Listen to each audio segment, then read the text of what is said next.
Life on Earth. Anyone who has ever stepped outside can appreciate the value and the richness that the natural world brings to our lives. But right now, we are destroying nature much faster than it can be restored. So if nature is so valuable, why are we so bad at preserving it? One reason is that that value is very hard to measure in conventional economic terms. There's a disconnect between appreciating the damages we are causing and embedding it to our own way of economic thinking. It's been a free resource, which it can't be. 75% of our land is now damaged, 66% of our marine life, and many businesses are starting to see these pressures. This disconnect between nature and the economy is evident in the level of financing available to projects that protect plants and animals and their habitats, which is somewhere between $80 to $90 billion a year. That's just a fraction of the total that's needed to reverse the loss of species that we see today. But if the economics were different, could businesses be incentivized to protect the natural world? And would investors follow suit? The challenge is that many of the benefits of nature are intangible, and the costs of destroying it often go uncounted. But it turns out there are a number of ways that you can measure the value of nature, and some of them might surprise you.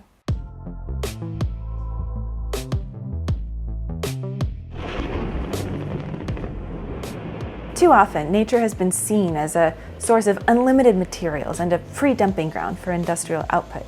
But that could change if we start to count the cost of destroying natural habitats. Professor Partha Dasgupta is leading a review into the economics of biodiversity for the UK Treasury. Part of his work is to look beyond the market price of natural resources. Many resources have a market price, but they're wrong ones. So, for example, a fishery has a market price. You can buy and sell fisheries, as we do, farms, for example, fish farms. But that's not quite the issue, because the shrimp farms, for example, are extremely polluting. They discharge salt and other chemicals that adversely affect neighboring paddy fields, for example, if you happen to be in Sri Lanka. That damage needs to be costed and deducted from the value of the fishery.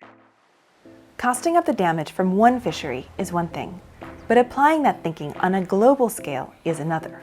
While economists are trying to change the framework of our economic thinking, businesses are not waiting around. For many companies, the cost of climate change and the impact of damaging nature are already too apparent.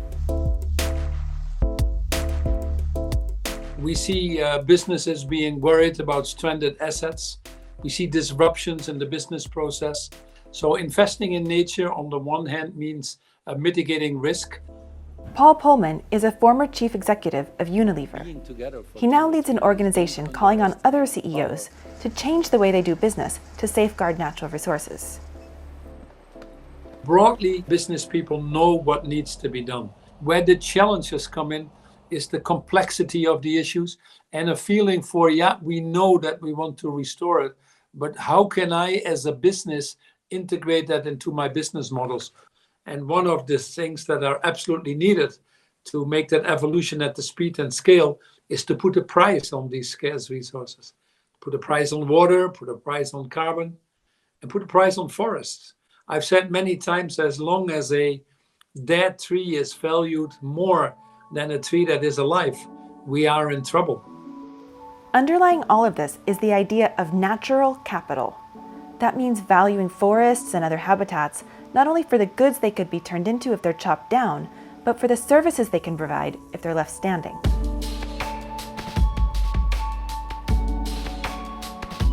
Ecologists already understand how nature acts as a climate buffer by pulling huge amounts of carbon dioxide out of the atmosphere. Through photosynthesis, plants convert CO2 in the atmosphere into reduced forms, which they use to grow, and that carbon enters plants and soil pathways. And as soon as it's there, it's essentially scrubbed out of the atmosphere. And so these natural processes offset about 1/3 of our global carbon dioxide emissions every year.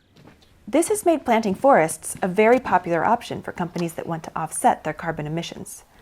But Colin thinks restoration projects could do even more. We can go there and plant pine trees and they grow great. They sequester carbon.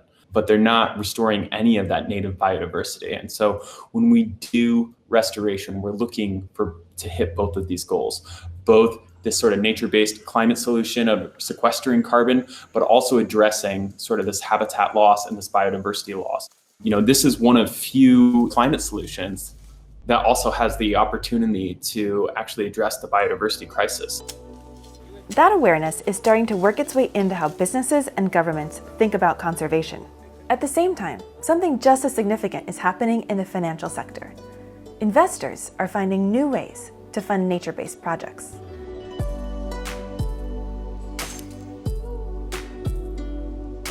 HSBC is launching a new natural capital fund, which will invest in projects that restore nature and deliver financial returns.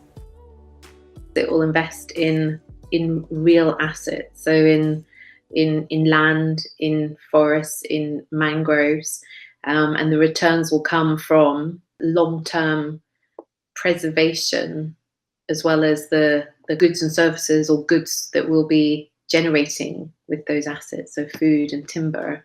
So we're trying to establish nature-based investing as an asset class in its own right, that pension funds, insurance companies, asset allocators would make a discrete allocation to in the same ways they would real estate or infrastructure. This fund is the first of its kind, and it doesn't have regulatory approval yet. But if other asset managers follow suit, it could start to unlock some of the financing that's needed to repair nature at a large scale. By some estimates, it would take more than $2 trillion to truly restore nature and transition to a low-carbon economy. That's a tall order for governments still grappling with the impacts of COVID-19.